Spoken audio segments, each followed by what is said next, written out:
Got no rules, I count 'em. I got no rules, I count 'em. Bread, living down, living down, bread, living down, living open.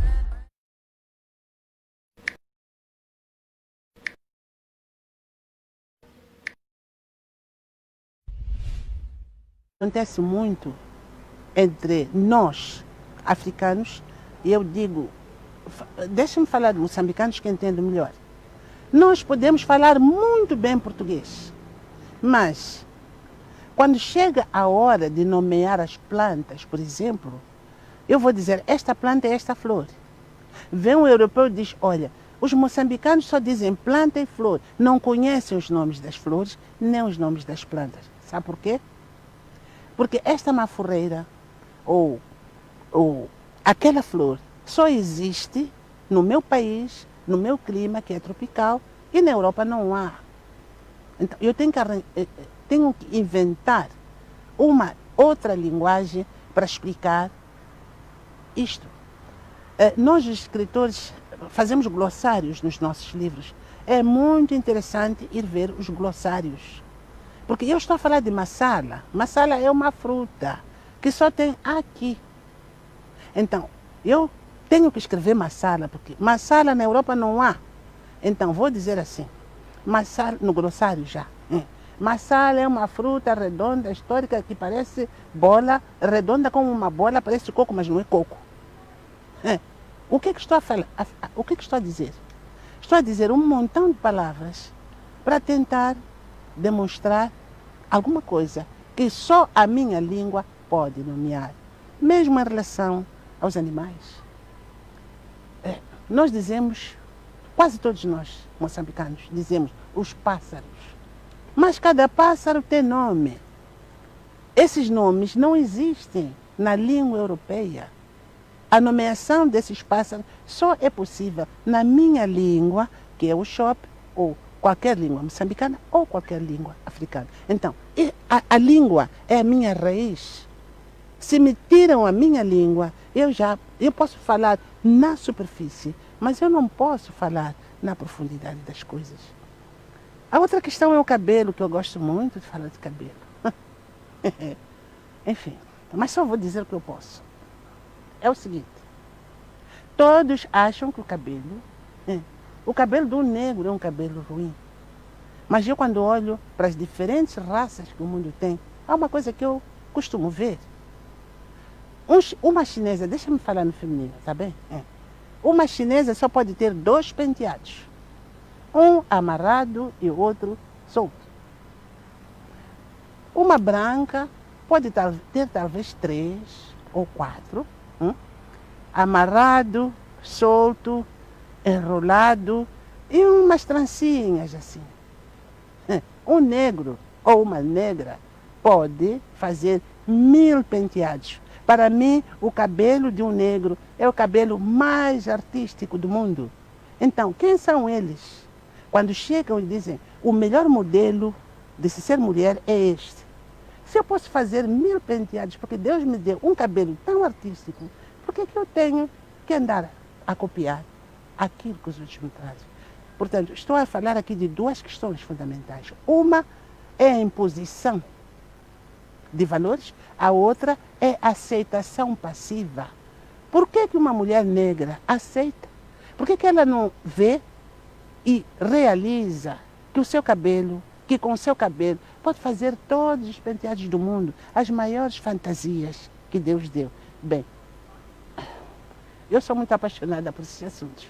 E às vezes, quando eu começo a falar, não paro. Fez uma pergunta, Dionísio Baúli. Já não me lembro qual é.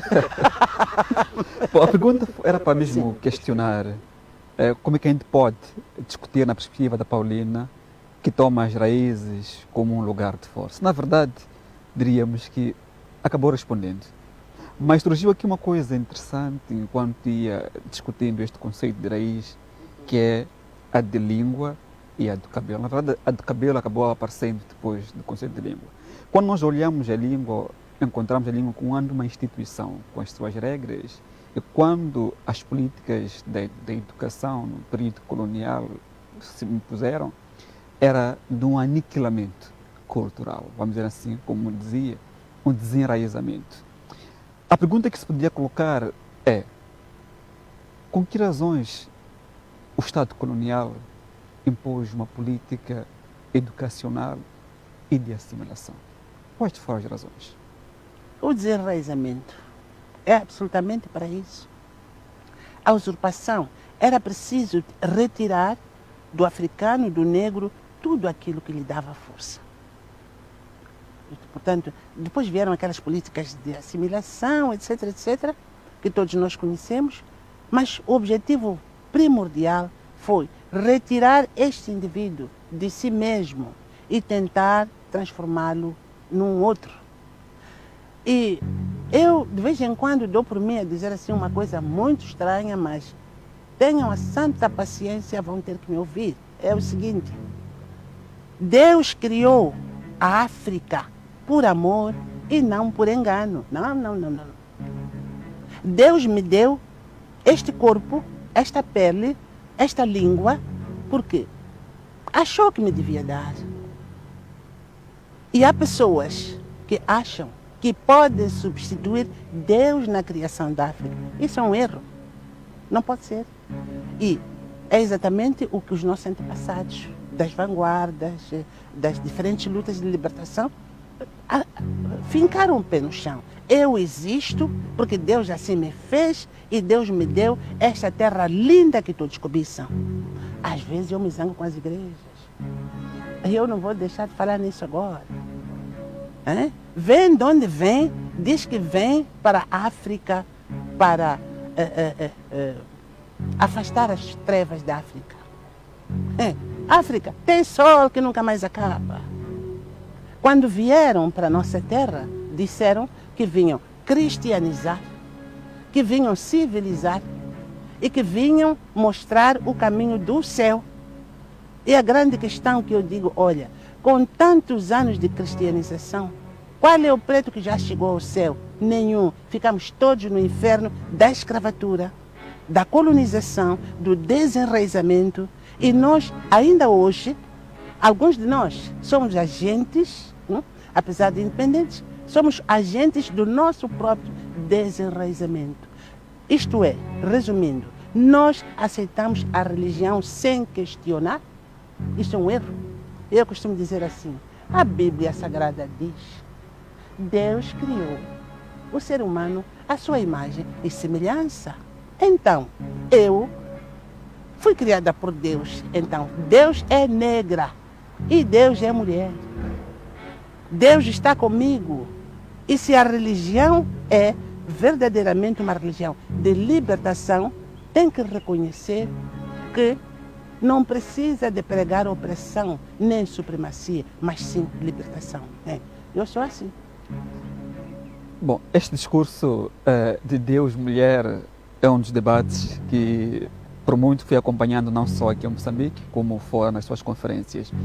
Mas voltemos a um aspecto que nós começamos, que é desta releitura histórica em tempos de Covid, em que nós temos pré-Covid, que fala desta penetração, desta expoliação do ser, desta usurpação não só do ser, mas também do ter na sua perspectiva. Aliás, quando nós lemos Ngoma Yetu, encontramos muito bem trabalhado nisto. E uma das grandes preocupações que a Paulina traz em muitos dos seus livros, desde da balada, e muito mais trabalhado no Nikkei, e diríamos numa linguagem muito mais erudita no sétimo juramento, é este conflito dual entre o tradicional e o moderno. Onde é que nós podemos encaixar este debate entre o tradicional e o moderno? Aliás, Samora, quando institui a Primeira República, uma das primeiras coisas que ele traz é o conceito do homem novo. Mas um conceito do homem novo à esteira do marxista-leninista, isto é, que é o fim das nossas tradições em função de uma dimensão mais moderna. Aliás, o sétimo juramento traz isto, quando traz David e Clemente, um que demonstra que traz uma imagem do tradicional e o outro que traz uma imagem do moderno. Este debate, para a metáfora da árvore, como é que se pode explicar?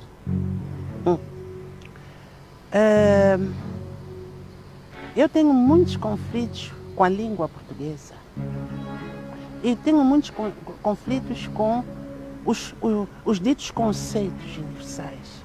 Por exemplo, a palavra tradicional.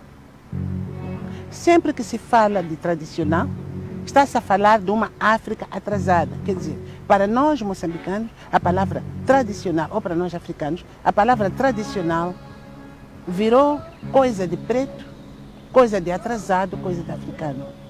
E a palavra moderno virou uma palavra do europeu, daquele que governa, daquele que domina. Mas, às vezes, aquilo que é considerado tradicional, ou aquilo que é verdadeiramente tradicional, meu, africano, é aquilo que daqui a 100 anos ou da 1000 anos vai ser considerado o moderno. Não sei se me faço entender. E eu escrevi um texto. Neste livro, O Canto dos Escravos, um texto que se chama Mudam-se os Tempos. Eu gosto muito desse texto por uma razão muito simples.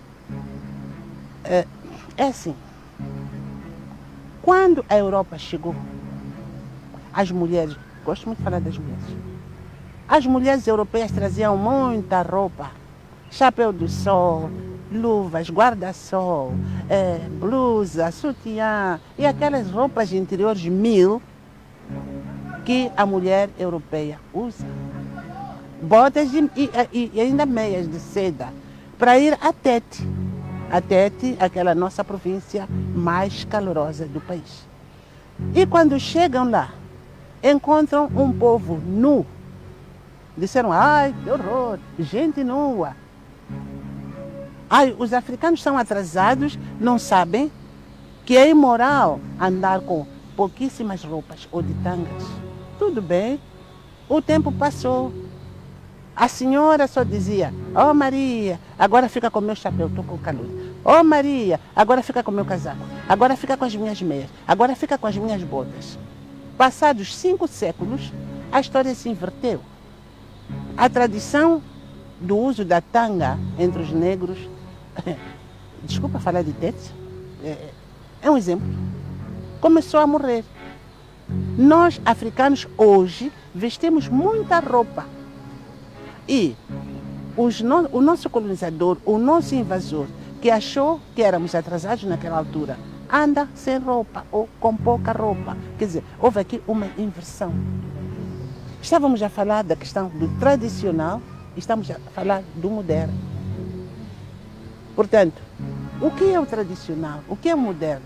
As coisas se tornam modernas porque foi a Europa que determinou e foi como se diz, ou a América ou outro mundo que fez ou pensou, fica moderno, fica logo internacional, universal. Uma coisa interessante que talvez para puxar mais esse discurso seria discutir o tempo africano.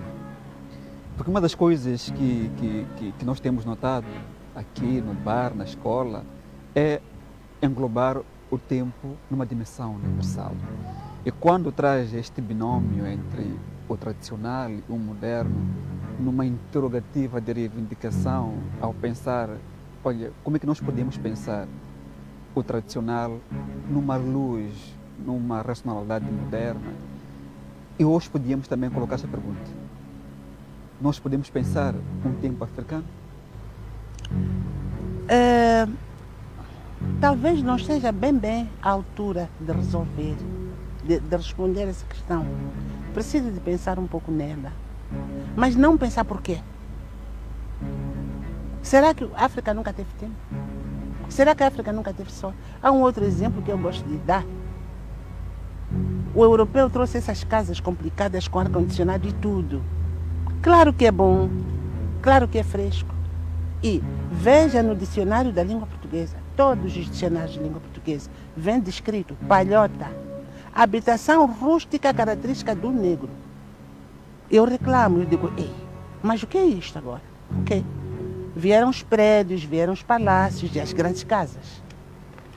Hoje, esta casa chamada palhota já é reconhecida como uma habitação ecológica. Não sei se estão a fazer entender. Enquanto fosse apenas do negro, era tradicional. Agora que os europeus e os americanos começam a perceber a importância de uma casa de bambu, de palha para o meio ambiente, já é moderno. Não sei se estão a fazer entender. Então, com isso eu quero dizer o seguinte, há muito trabalho para fazer, muito. Seja na filosofia, seja na matemática, seja na medicina, nós temos que começar a questionar o que é tradicional, o que é moderno. É moderno porque eles é que determinam o que é moderno e o que é tradicional.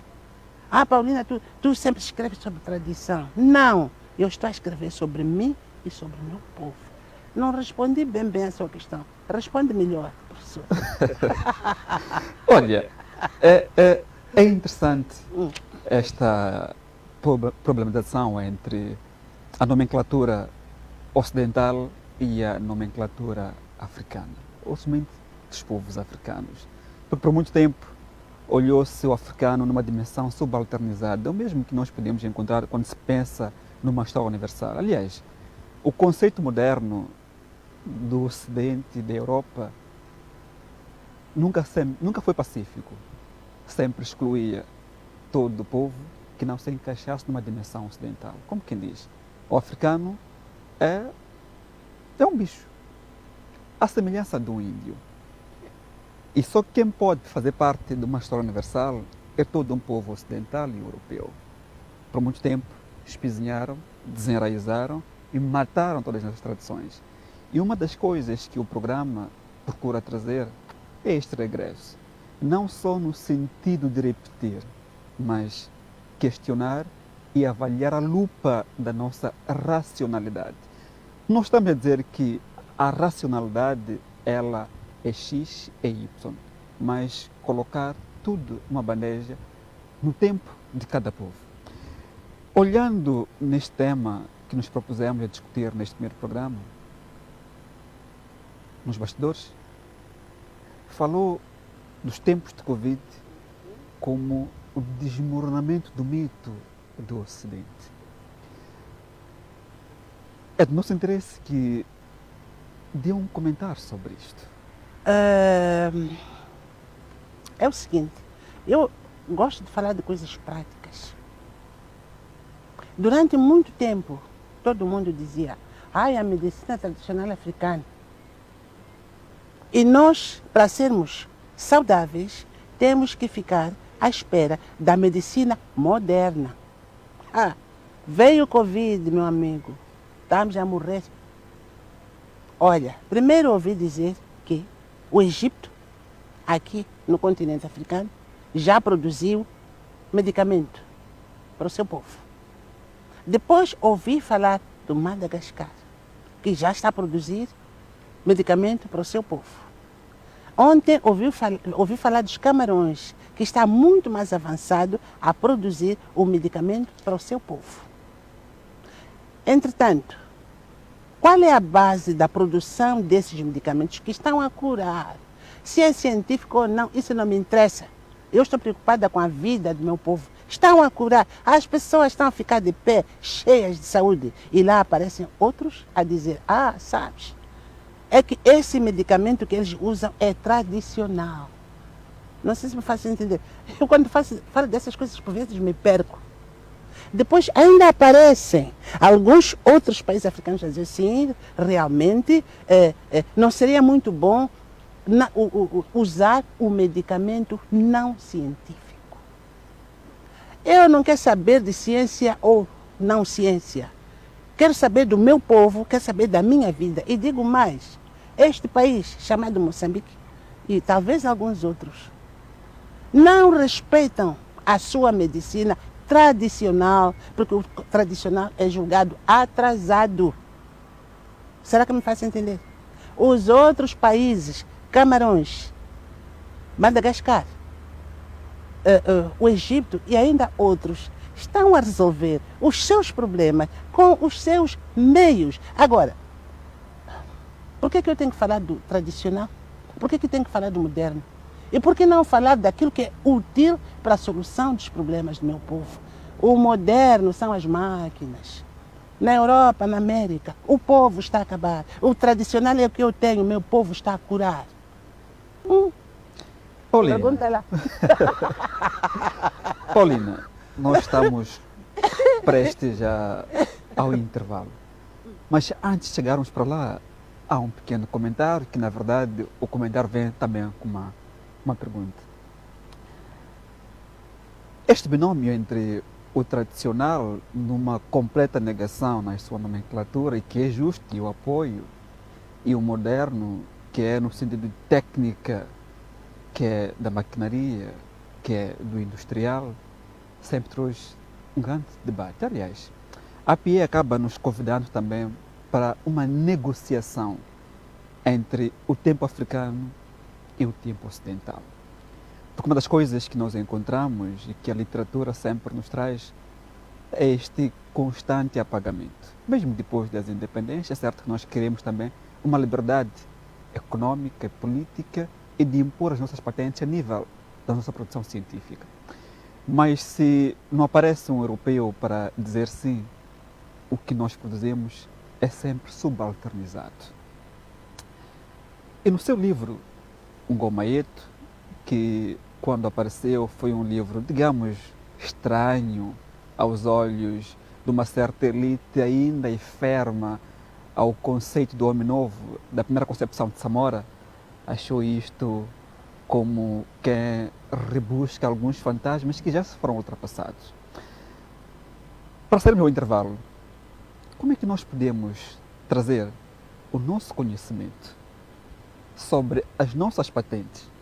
Lembrando que tivemos aqui pessoas que apareceram em África, em Moçambique, vestido com um cordeiro de messianismo. Como quem diz, vai à África para salvar aquele povo, somente vai à África para civilizar, como se o conceito de civilização fosse branco ou da Europa, e a África e o negro não tivesse uma base axiológica, valores éticos, morais. E como é que nós podemos negociar isto? Como é que nós podemos convidar para pensarmos a um nós, a trazer aquela ideia da usurpação do ser para uma aceitação do ser? Deixa-me dizer o seguinte, antes de entrar na grande resposta, vou dizer uma coisa muito simples, que é o seguinte: a ciência é humana, a sabedoria é divina. Fica claro? E a ciência é filha da sabedoria. Às vezes, nós nos esquecemos disto. Porque um tipo inventou uma máquina e julga que é grande coisa. O que é?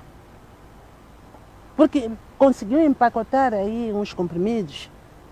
É cientista, é grande coisa. Antes de ti, existia um povo. Antes desse povo ser invadido, produzia os seus próprios valores.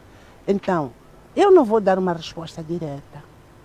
Eu estou simplesmente a falar para esses cientistas. A ciência hoje, com o Covid-19, falhou. Essas máquinas estão aí. As pessoas estão a morrer. Mas a natureza, a sabedoria, o conhecimento africano já provou de que tem solução, uma solução local, cultural, a tal tradicional e atrasada. Então, são muitos assuntos a serem tratados. São muitos assuntos a serem debatidos, mas para mim deve ficar claro isto. Uma coisa é ciência, outra coisa é sabedoria. A África pode não ter ciência, mas tem sabedoria. E está a provar. O Covid, ainda bem que veio provar que aqui é preciso pôr os pontos nos is. Moçambique pode transformar a sua sabedoria em ciência. Não fez por quê?